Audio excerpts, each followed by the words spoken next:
नमस्कार विद्यार्थी मित्रांनो. तर आपण पाठीमागील तासाला GFCचं संसाधने एकत्रीकरण तसंच प्रकल्प सूत्रीकरण ही प्रकरणं पाहिलेली आहे. आजच्या तासाला आपण पर्यावरण या विषयातील पुढचा घटक पाहतोय. तर आपण दुसरं प्रकरण सुरू केलेलं होतं, प्रदूषण. याच्यामध्ये प्रदूषणाचे जे विविध प्रकार आहेत त्याचा आपण अभ्यास करतोय. याच्यामध्ये मृदा प्रदूषण पाहिलेलं आहे, त्यानंतर ध्वनी प्रदूषण आपण ते पाहिलेलं आहे. ध्वनी प्रदूषण म्हणजे काय, त्याचं ध्वनी मापके, त्याच पद्धतीने ध्वनी प्रदूषणाची विविध कारणे, ध्वनी प्रदूषणावरती करावयाच्या वेगवेगळ्या उपाययोजना याची चर्चा आपण केलेली आहे. त्यानंतर काही डेसिबल स्केलवरील काही ध्वनी स्रोतांची तीव्रता दिलेली आहे आपल्याला.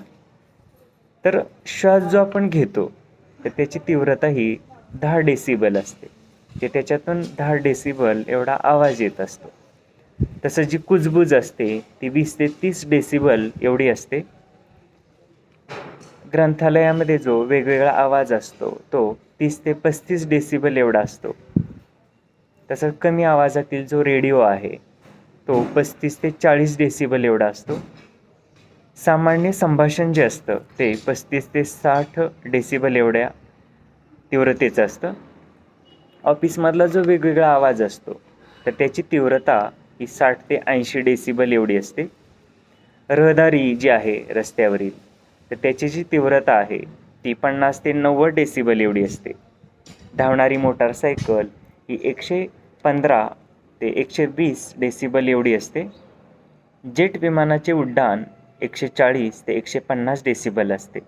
तसंच अंतराळ रॉकेटचे प्रक्षेपण होताना जो आवाज येतो तर त्याची तीव्रता 160 ते 180 डेसिबल एवढी असते. त्यानंतर ध्वनी प्रदूषणाची जी कारणं आहेत त्याची आपण चर्चा केलेली होती. तर शहरी भाग किंवा या शहरी भागाभोवती असणारा जो परिसर आहे तर त्या ठिकाणी होणारं ध्वनी प्रदूषण याचं महत्त्वाचं कारण म्हणजे मानवी स्रोत आहे. जे वेगवेगळे उद्योगधंदे, कारखाने, त्याच पद्धतीनं गर्दी, गोंगाट या ठिकाणी किंवा जे आपण पाहतो रेल्वे स्थानकं असतात, बस स्थानकं असतात किंवा बँका असतात, त्याची जी सार्वजनिक ठिकाणं आहेत तर त्या सार्वजनिक ठिकाणीसुद्धा ध्वनी प्रदूषण होत असतं. त्याच पद्धतीने तंत्रज्ञानाचा जो विकास आहे किंवा त्याच्या विकासातील जे टप्पे आहेत तर त्याच्यातून सुद्धा मोठ्या प्रमाणावर ध्वनी प्रदूषण झालेलं दिसून येतं. जे आपण विज्ञान म्हणतो, आपण जे सायन्स म्हणतो, आणि टेक्नॉलॉजी, जे विज्ञानातून जी नवीन उपकरणं आपण तयार केलेली आहे, जे तंत्रज्ञान आपण तयार केलेलं आहे तर त्याचा वापर हल्ली वाढत आहे. औद्योगिकरण वाढत आहे, सुखसुविधा वाढत आहेत आणि ह्या सर्व टप्प्यावरती ध्वनी प्रदूषण होताना आपल्याला आढळून येतं. म्हणून हे सुद्धा एक ध्वनी प्रदूषणाचं महत्त्वाचं कारण आहे. त्याच पद्धतीने दाट लोकवस्ती हे सुद्धा ध्वनी प्रदूषणाचं महत्त्वाचं कारण आहे.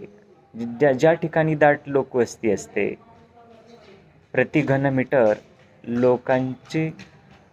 लोक जास्त असतात किंवा त्यांचा अधिवास जास्त असतो, त्याला आपण दाट लोकवस्ती असं म्हणतो. उदाहरणार्थ महानगरं किंवा जी मोठमोठी शहरं आहेत, तसंच औद्योगिक क्षेत्र, विमानतळ, रेल्वे स्थानके, बस स्थानके इत्यादी ठिकाणी ध्वनी प्रदूषण मोठ्या प्रमाणावर झालेलं दिसून येतं. तसंच पुढचं जे कारण आहे ते म्हणजे वेगवेगळी उपकरणे. जे मानवी जीवन सुखकर झालेलं आहे किंवा अधिक सुखकर बनण्यासाठी आपण वेगवेगळी उपकरणं वापरत असतो. ती मनोरंजनाची असतील किंवा वेगवेगळे कामं करण्यासाठी सुद्धा अशी वेगवेगळी उपकरणं आपण वापरत असतो. तर TV आहे, रेडिओ आहे किंवा कम्प्युटर असेल, स्वयंपाकघरातील वेगवेगळी उपकरणं आहेत. उदाहरणार्थ आपल्याला सांगता येईल मिक्सर, ग्राइंडर, त्याच पद्धतीने वॉशिंग मशीन असेल, तसंच इत्यादी जी घरातील उपकरणं आहेत तर त्याद्वारे सुद्धा मोठ्या प्रमाणावर ध्वनी प्रदूषण होताना दिसून येतं. तसंच फटाक्यांची आतषबाजी असेल तर याच्यामुळे सुद्धा अधिक ध्वनी प्रदूषण झालेलं दिसून येतं. म्हणून अशा ध्वनी प्रदूषणाच्या स्रोतावरती आपण उपाययोजना करण्याची गरज आहे. चित्रामध्ये सुद्धा दाखवलं आहे बघा, आपल्याला मिक्सर दाखवलेला आहे, तसंच रेडिओ दाखवलेला आहे. म्हणजे हल्लीचा जर आपण विचार केला तर डॉल्बी असेल किंवा अशी म्युझिक सिस्टीम जी मोठ्या प्रमाणावर वापरली जाते, तर त्याच्यामुळं सुद्धा ध्वनी प्रदूषण वाढलेलं आढळून येतं आपल्याला. तसंच औद्योगिक क्षेत्रात अवजड यंत्रसामुग्रीची गतिमानता हे सुद्धा महत्त्वाचं ध्वनी प्रदूषणाचं कारण आहे. औद्योगिक क्षेत्र वाढत आहे, मोठमोठी स्वयंचलित यंत्रसामुग्री वापरतो आपण उद्योगधंद्यामध्ये, त्याची जी गतिशीलता आहे म्हणजे त्याचा वेग, याच्यामुळं सुद्धा मोठ्या प्रमाणावर ध्वनी प्रदूषण झालेलं दिसून येतं. आपण पाहतो मोठमोठे आवाज येतात ते यंत्र चालू केल्यानंतर, खाड खाड, किंवा एकमेकावरती ती यंत्र आदळली जातात, त्याचे स्पेअर पार्ट आदळले जातात. त्यामुळं काय होतं, त्या ठिकाणी गोंगाट निर्माण होतो. मोठ्या प्रमाणावर ध्वनी प्रदूषण झालेलं दिसून येतं. त्याच पद्धतीने बांधकामाच्या ठिकाणी वापरली जाणारी वेगवेगळी यंत्रसामुग्री, याच्यामुळे सुद्धा मोठ्या प्रमाणावर ध्वनी प्रदूषण होतं. आपण पाहतो बांधकामाच्या ठिकाणी JCB चालू असतं, ट्रॅक्टर चालू असतात, किंवा ती फरशी कटई वगैरे, किंवा पिलर बांधणं, ती स्टील कट करणं, अशी वेगळी, किंवा जी वाळू किंवा खडी असते आपली, सिमेंट असतं, याच्यासाठीचा मिक्सर असतो, किंवा ती कप्प्या चालवणं, अशी मोठमोठी यंत्रसामुग्री अशा बांधकामाच्या ठिकाणी वापरली जाते. आणि त्याच्यामुळं सुद्धा मोठ्या प्रमाणावर ध्वनी प्रदूषण वाढलेलं दिसून येतं. त्यानंतर ध्वनी प्रदूषणाचे परिणाम दिलेले आहेत. तर निश्चितच ध्वनी प्रदूषणाचे सजीव आणि निर्जीव गोष्टीवरती मोठ्या प्रमाणावर परिणाम झालेले दिसून येतात. मानवी जीवन असेल किंवा मानवाबरोबर इतर पशुपक्ष्यांचं जीवन असेल आणि इतर जे काही निर्जीव घटक आहेत, तर त्याच्यावरती सुद्धा या प्रदूषणाचे मोठे परिणाम झालेले दिसून येतात. मानवी आरोग्याचा जर आपण विचार केला तर वेगवेगळे व्याधी विकार या ध्वनी प्रदूषणामुळं मानवाला जडतात. हे निश्चितच कानाला बधिरता येणं किंवा स्वास्थ्य जे आहे ते खराब होणं, मानसिकता थोडीशी विचलित होणं. आपण पाहतो अभ्यासाच्या किंवा परीक्षेच्या ठिकाणी जर मोठा गोंगाट असेल तर लक्ष विचलित होतं त्या ठिकाणी. अभ्यासावरती, परीक्षा सोडवण्यावरती सुद्धा विपरीत परिणाम होतो. तसंच या ध्वनी प्रदूषणामुळं चिडचिडेपणाही वाढलेला दिसून येतो. कुठल्याही कामामध्ये लक्ष केंद्रित करणं अशक्य होतं. निश्चितच मानवी शरीर आणि मानवी मन याच्यावरती या ध्वनी प्रदूषणाचे मोठे परिणाम झालेले दिसून येतात. आता मानवी शरीरावरती जर परिणाम म्हटलं तर या कानाचे विकार वेगवेगळे जडतात. त्याच पद्धतीने या गोंगाटमय परिस्थितीमध्ये मानसिक स्वास्थ्य बिघडलं जातं, शांतता मिळत नाही डोक्याला, आणि त्याचे निश्चितच आपल्या कामावरती, स्वास्थ्यावरती परिणाम झालेले दिसून येतात. म्हणून हा सुद्धा परिणाम आपण विचारात घेण्याची आवश्यकता आहे. त्याच पद्धतीने लहान मुलांचं शरीर आणि मानसिक स्वास्थ्य बिघडलं जातं. तर लहान मुलं असतात त्यांची जी ज्ञानेंद्रिय असतात ते विकसित होत असतात, कोवळी असतात ज्ञानेंद्रिय. मग ते कान याला सुद्धा बधिरता या लहान मुलांच्या येऊ शकते. म्हणून ध्वनी प्रदूषणाचा हा एक महत्त्वाचा परिणाम आहे असं म्हणता येईल. त्याच पद्धतीने वृद्ध लोक जे आहेत किंवा वृद्ध दाम्पत्य जे आहेत, तर त्यांच्या स्वास्थ्यावरती सुद्धा या ध्वनी प्रदूषणाचे मोठे परिणाम झालेले दिसून येतात. त्यांच्यामध्ये चिडचिडेपणा वाढतो, त्यांचं स्वास्थ्य बिघडतं, मन शांत राहत नाही, त्यांना अशा गोंगाटमय परिस्थितीमध्ये व्यवस्थित राहणं अशक्य होतं. म्हणून त्यांचं स्वास्थ्य बिघडलं जातं. म्हणजे एकूणच हे जे वृद्ध लोक आहेत त्यांचं मानसिक आणि शारीरिक स्वास्थ्य या ध्वनी प्रदूषणामुळे बिघडत असतं. त्याच पद्धतीने उच्च रक्तदाब याचासुद्धा व्याधी मानवी शरीराला जडलेली दिसून येते. तसंच श्रवण क्षमता कमी होणं आपण पाहतो. जे कान किंवा कानामध्ये जे काही श्रवण यंत्र असतं तर ते सुद्धा या ठिकाणी फार मोठ्या प्रमाणावर ध्वनी प्रदूषण झाल्यामुळे बिघडलं जातं. त्याच्यामुळं काय होतं तर निश्चितच ऐकण्याची क्षमता कमी होते. मग यंत्र लावावे लागतात आपल्याला किंवा कानाचं चेकअप करून घ्यावं लागतं. नैसर्गिक जी ऐकण्याची क्षमता असते ती ऱ्हास पावते. म्हणून ध्वनी प्रदूषणाचा हा एक विपरीत किंवा मोठा परिणाम आहे असं म्हणता येईल. तसंच तणाव निर्माण होतो मानवी मनावरती, स्ट्रेस ज्याला म्हणतो आपण. अशा तणावामध्ये निश्चितच मन विचलित होतं, मन लक्ष लागत नाही किंवा मन आपण एकाग्र करू शकत नाही आणि त्याचा दैनंदिन कामकाजावरती निश्चितच परिणाम झालेला दिसून येतो. म्हणून हाही परिणाम आपण विचारात घेणं गरजेचं आहे. तसंच वेदना होणं, मळमळ होणं, उलट्या यासारखे जे परिणाम आहेत ते सुद्धा ध्वनी प्रदूषणामुळे झालेले दिसून येतात. म्हणून हाही परिणाम आपण विचारात घेऊन ध्वनी प्रदूषण कमी करण्यासाठी प्रयत्न करणं आवश्यक आहे. त्याच पद्धतीने उदासीनता आहे, चिडचिडेपणा, डोकेदुखी अशा सुद्धा छोट्या मोठ्या व्याधींना किंवा छोट्या मोठ्या शारीरिक मानसिक समस्येला आपल्याला सामोरं जावं लागतं. म्हणून ध्वनी प्रदूषण कमी करण्याची आवश्यकता आहे. त्याच पद्धतीने विविध जे प्राणी आहेत निसर्गातील त्यांच्यासुद्धा आरोग्यावरती म्हणूया किंवा त्यांच्यासुद्धा दिनचर्येवरती या ध्वनी प्रदूषणाचे परिणाम झालेले दिसून येतात.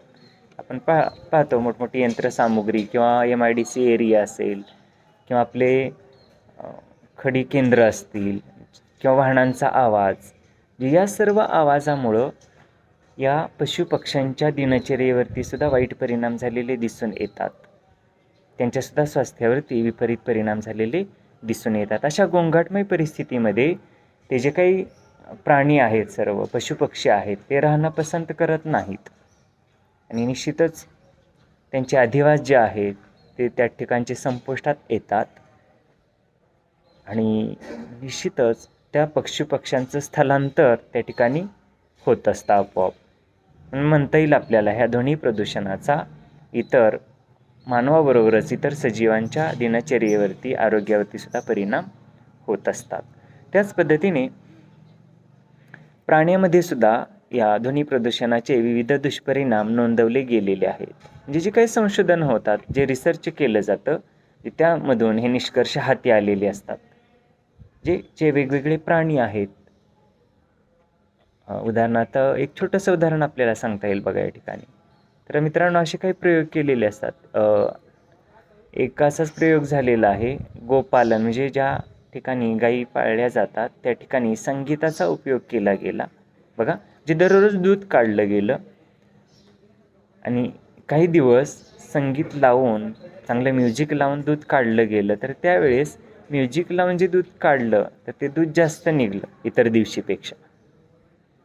म्हणजे बघा, जे चांगलं संगीत किंवा चांगला आवाज किंवा शांत परिसर याचा सुद्धा या प्राण्यांच्या दिनचर्येवरती परिणाम झालेला दिसून येतो. जे नक्कीच काय होत असेल अशा गोंगाटमय परिस्थितीमध्ये प्राणी व्यवस्थित जगू शकत नाहीत, व्यवस्थित राहू शकत नाहीत, त्यांना शांत वातावरण मिळत नाही, त्यांच्या वाढीवरती, विकासावरती, दिनचर्येवरती विपरीत परिणाम झालेले दिसून येतात. म्हणून ध्वनी प्रदूषणाचा हा एक प्राणी जीवनावरती होणारा विपरीत परिणाम आहे असं म्हणता येईल. त्याच पद्धतीने उच्च तीव्रतेचे जे आवाज असतात उद्योगधंद्यातून येणारे, तसंच सुपरसॉनेटिक जी विमानं असतात त्यांचासुद्धा आवाज हा दीर्घकाळ वातावरणामध्ये राहतो. त्याच्यामुळे मानवी आणि इतर सजीव सृष्टीच्या श्रवणक्षमतेवरती विपरीत परिणाम झालेला दिसून येतो. तर असे हे ध्वनी प्रदूषणाचे परिणाम आपल्याला सांगता येतात. त्यानंतर ध्वनी प्रदूषणावरती आपण उपाययोजनासुद्धा पाहणं गरजेचं आहे. पहिला उपाय आहे तो म्हणजे गोंगट करणारी किंवा मोठा आवाज करणारी जी साधनं आहेत, संसाधनं आहेत, तर ते आपण वापरणं बंद केलं पाहिजे. किंवा जुनाट जी यंत्रसामुग्री आहे त्याच्याऐवजी ॲडव्हान्स टेक्नॉलॉजी, नवनवीन उपकरणं आपण वापरणं आवश्यक आहे, जेणेकरून त्याच्यातून आवाज कमी प्रमाणात येईल आणि ध्वनी प्रदूषण होणार नाही. तसंच कर्कश आवाज किंवा कुशनचं काम ज्या ठिकाणी चालतं अशा ठिकाणी सुद्धा मोठमोठे आवाज होतात, तर त्या ठिकाणी सुद्धा आपण असे आवाज येऊ नये म्हणून काळजी घेणं गरजेचं आहे. अशा औद्योगिक परिसरामध्ये जेव्हा आपण झाडांची मोठ्या प्रमाणावर लागवड करू त्यावेळेस तो आवाज निश्चितच बाहेर जात नाही किंवा त्या आवाजावरती कंट्रोल होतं. म्हणजे हाही उपाय आपण करू शकतो. त्याच पद्धतीने भिंती, दारे, छत अशांची बांधकामं करताना आपण ध्वनिरोधक टेक्नॉलॉजी त्या ठिकाणी वापरणं गरजेचं आहे.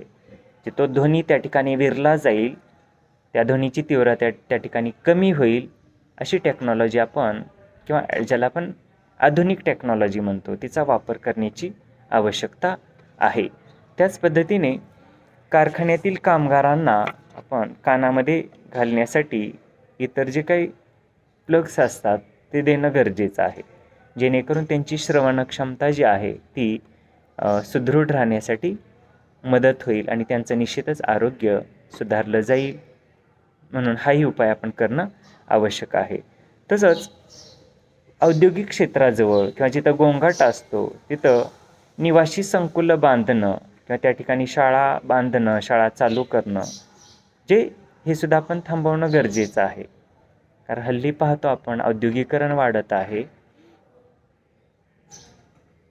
आणि त्याच्यामुळं निश्चितच हे ध्वनी प्रदूषण होत असतं. मग अशा ठिकाणी घरं बांधणं किंवा अशा ठिकाणी सदनिका उभारणं, अशा ठिकाणी शाळा कॉलेज उभारल्यानंतर तेथील लोकांच्या स्वास्थ्यावरती विपरीत परिणाम होत असतो. हे जर टाळायचं असेल तर निश्चितच अशा क्षेत्रामध्ये अशी बांधकामं करणं किंवा वस्ती निर्माण करणं याच्यावरती आपण अटकाव घालणं गरजेचं आहे. त्याच पद्धतीने लाऊडस्पीकरचा जो आवाज आहे तो सुद्धा आपण कमी ठेवणं गरजेचं आहे. जे आपण आपली जी काही दिनचर्या आहे, आपली प्रवृत्ती किंवा आपली विचारधारणा बदलण्याची आवश्यकता आहे. आपण वेगवेगळ्या जयंत्या पुण्यतिथ्या साजऱ्या करतो किंवा वेगवेगळे दिवस आपण साजरे करतो, म्हणजे त्या ठिकाणी मोठ्या प्रमाणावर डॉल्बी लावणं किंवा अशी जी काही वाजंत्रे आहेत ती लावणं, स्पीकरचा मोठमोठा आवाज करणं, ही प्रवृत्ती आपण बदलणं गरजेचं आहे. कारण दररोज कुठला तरी दिवस साजरा होत असतो, दररोज कुठंतरी असं वाजत असतं आणि दररोज जर मानवी स्वास्थ्यावरती असे विपरीत परिणाम होत असतील तर त्याचा उपयोग नाही. आपण असे लाऊडस्पीकर, मोठमोठे आवाज करणारी जी काही मनोरंजनात्मक उपकरणं आहेत तर त्याचा वापर आपण कमी केला पाहिजे किंवा त्याच्यासाठी आपण ध्वनिक्षेपक यंत्रणाही बसवणं गरजेचं आहे. त्याच पद्धतीने बस, ट्रक, कार यांची देखभालसुद्धा आपण वेळोवेळी करणं गरजेचं आहे. आपल्याला माहिती आहे आपल्या गाडीला जर सर्व्हिसिंग करायला उशीर झाला तर आवाज मारते किंवा त्याच्यातून प्रदूषण जास्त होतं, तेल जास्त जळतं किंवा ॲव्हरेज कमी मिळतो आपल्याला. एकूणच त्याच्यातून काय होतं तर असे दुष्परिणाम झालेले दिसून येतात. म्हणून आपण अशी जी काही वेगवेगळी वाहनं आहेत, 2 व्हीलर, 4 व्हीलर, तर त्याचंसुद्धा आपण वेळोवेळी चेकअप करणं, त्याची वेळोवेळी सर्व्हिसिंग करून घेणं आवश्यक आहे. तरच ध्वनी प्रदूषण आपल्याला कमी करता येईल.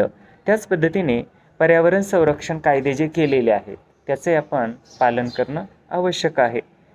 ध्वनी प्रदूषण नियंत्रण कायदा 1917 जो आहे त्याचं आपण काटेकोरपणे पालन करणं आवश्यक आहे. आपल्याकडून ध्वनी प्रदूषण होणार नाही याची दक्षता आपण घेतली पाहिजे. त्याच पद्धतीने विविध वृक्षांच्या प्रजाती ज्या आहेत तर त्याची लागवड आपण करू शकतो. पाठीमागे आपण चर्चा केलेली आहे. आपण वेगवेगळ्या ठिकाणी गार्डन उभारतो, मात्र त्या गार्डनमध्ये पाश्चात्य झाडांची लागवड करतो आपण, जी फक्त शोभेची असतात, ज्याचा पर्यावरणाच्या सुधारण्यासाठी कुठल्याही प्रकारचा उपयोग दिसून येत नाही. मग आपली जी भारतीय देशी झाडं आहेत त्याची लागवड आपण केली तर ध्वनी प्रदूषण किंवा इतर प्रकारचं जे प्रदूषण आहे ते कमी होऊ शकतं. जसं सुबाबूळ आहे, त्याच पद्धतीने वड आहे, पिंपळ आहे, चिंच आहे, आपले गावठी आंबे असतात, अशी जी काही किंवा बाभळ जे आहे अशी झाडं लागवड करून आपण निश्चितच या वेगवेगळ्या प्रदूषणावरती मात करू शकतो. म्हणून आपण आपली विचारसरणीसुद्धा बदलणं गरजेचं आहे. नुसती शोभेची झाडे लावली म्हणजे प्रदूषण कमी झालं किंवा वृक्षारोपण झालं असं नाही, तर ही देशी झाडं लावण्याकडे आपला कल असणं आवश्यक आहे. त्याच पद्धतीने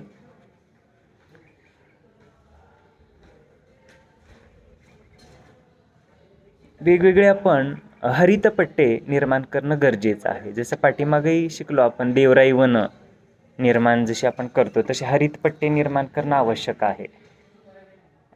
रोडचं रुंदीकरण केलं जातं तर त्या ठिकाणी सुद्धा आपण मध्यभागी डिवायडर म्हणून हरितपट्टे निर्माण करत असतो. त्या ठिकाणी हिरवळ लावतो, वेगवेगळी झाडांची लागवड करतो आपण. त्याच पद्धतीनं जो औद्योगिक परिसर आहे त्या ठिकाणी सुद्धा आपण हरितपट्टे निर्माण केले पाहिजेत.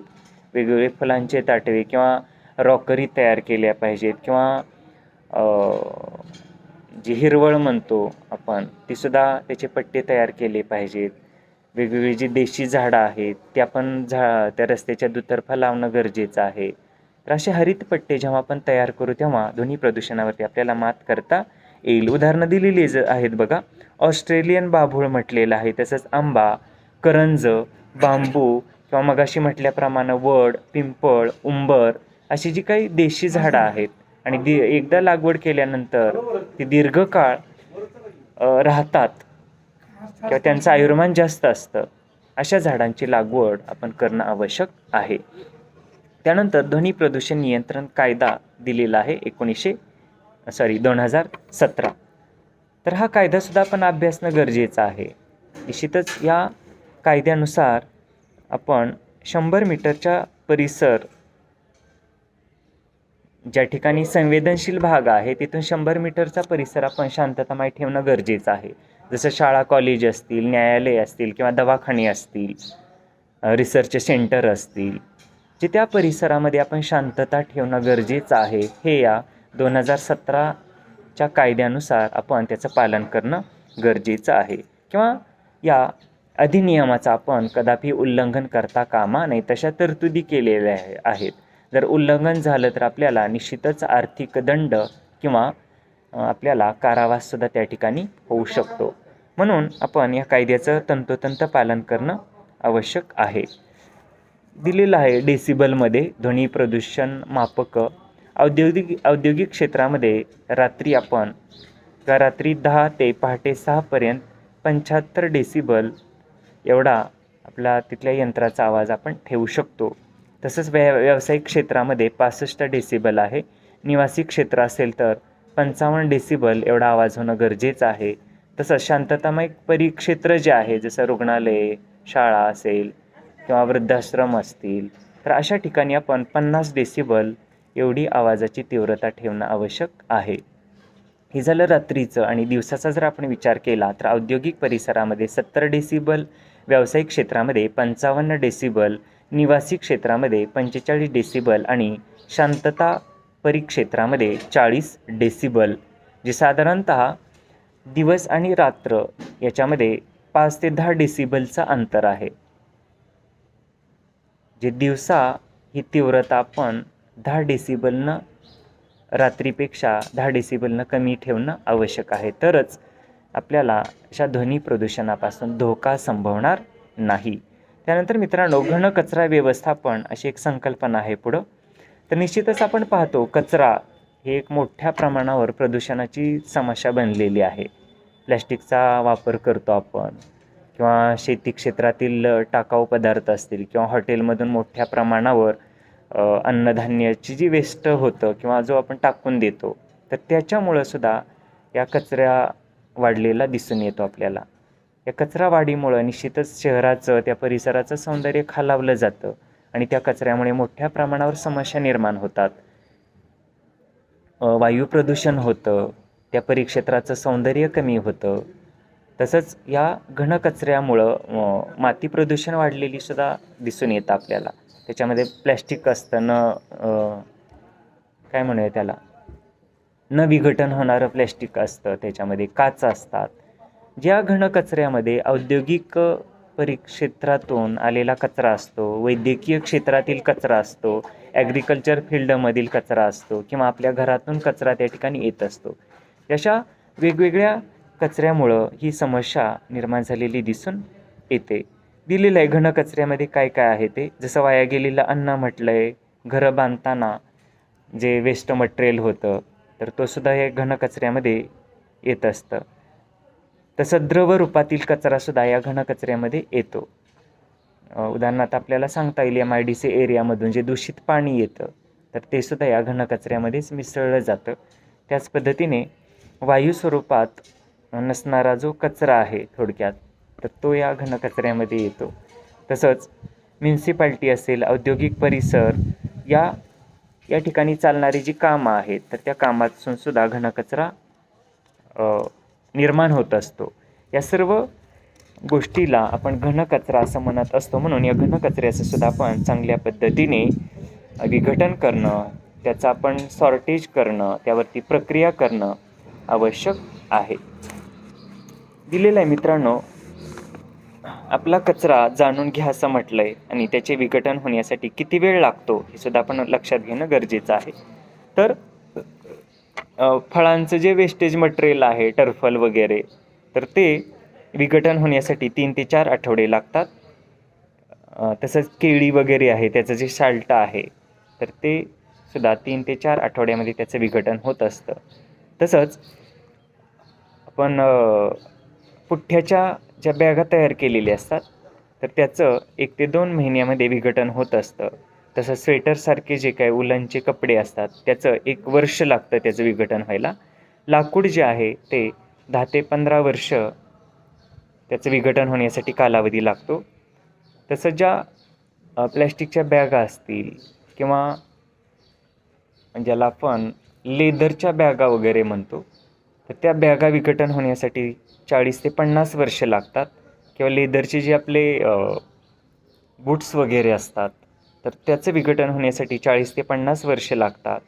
तसंच वेगवेगळी जी आपण थंड पेय पितो, कोका-कोला असेल किंवा थम्सअप असेल, अशा शीतपेयांचे जे काही धातूंचे डबे असतात त्याचं विघटन होण्यासाठी 50 ते 100 वर्ष लागतात. प्लॅस्टिकच्या ज्या जाड पिशव्या असतात त्याचं विघटन होण्यासाठी 10 ते 100 वर्ष लागतात. तसंच काच जो आहे तर त्या काचाचं विघटन होण्यासाठी 1000 वर्ष लागतात. म्हणजे या विघटन होण्याच्या विघटन होणाऱ्या वस्तूचा आणि त्याच्या कालावधीचा जर आपण विचार केला तर निश्चितच आपण किती मोठ्या प्रमाणावर घनकचरा निर्माण करतोय याचा आपण विचार करण्याची आवश्यकता आहे. म्हणजे ही किती मोठी समस्या आहे याचासुद्धा आपण निश्चितच गांभीर्यानं विचार केला पाहिजे. तर मित्रांनो, अशा पद्धतीने आज आपण ध्वनी प्रदूषण, त्याची कारणं, त्यावरतीच्या उपाययोजना, तसं ध्वनी प्रदूषणाची जी तीव्रता आहे डेसिबलमध्ये ती आपण पाहिलेली आहे. आणि त्यानंतर घनकचरा म्हणजे काय, तसं वेगवेगळे पदार्थ की जे घनकचऱ्यामध्ये मोडतात आणि त्याचं विघटन होण्यासाठी लागणारा कालावधी याची चर्चा केलेली आहे. त्याच पद्धतीने ध्वनी प्रदूषणाचे मानवी जीवनावरती किंवा इतर सजीवावरती होणारे परिणामही आपण अभ्यासलेले आहेत. तसं ध्वनी स्रोतांची डेसिबलमध्ये तीव्रता, जसं श्वास, कुजबूज, ग्रंथालय, MIDC एरिया असेल, रहदारी किंवा धावणारी जी काही मोठमोठी रेल्वे असेल किंवा जेट विमानं असतील, याच्यामुळे किती प्रमाणात ध्वनी प्रदूषण होतं तेही आपण पाहिलेलं आहे. तर राहिलेला जो पुढील भाग आहे तो पुढील तासाला आपण पाहूया. आपण या ठिकाणी थांबूया. धन्यवाद.